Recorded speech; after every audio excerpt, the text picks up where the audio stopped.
Time for another video. Today I am making a split shank ring. There, hopefully you guys can see that. With blue fox turquoise and pink dinosaur bone. So I've got the bezel cup ready, and the customer today wants a split shank ring. So I was just gonna go ahead and do it without doing a video, and then I realized a friend of mine really wants to know how to make these. So the first thing I do is I get my double half round.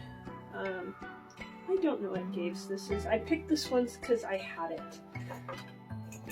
I know, like, what a strange idea.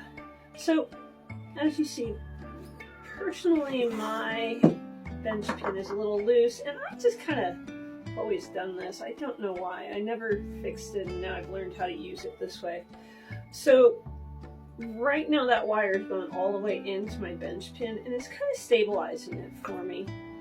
I want to cut down a bit of a ways on here, and I know I should measure. I should know how far I need and make it even and make my life easier, and why would I do that? Come on, Subby. This is how fast sawing is in real life. So I'm trying to cut between the two half rounds. I've met a few people that their minds were blown that I was doing this, and I honestly thought this was the only reason to have half round, was to be able to do split shanks and not have to solder two pieces of half round together. Let's do a double. Okay, a little bit further.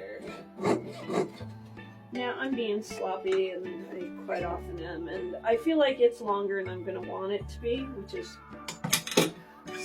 gives me room to cut some off. Okay, so my ring mandrel has a bit of a sizer on it. It's not a great sizer, so I'm actually gonna, where's my file?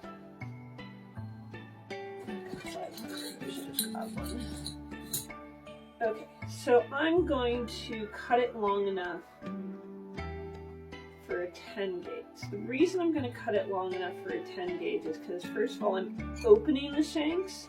Second of all, I'm going to want to file some of it off. So, if you guys have suggestions for how I can improve my videos, please let me know.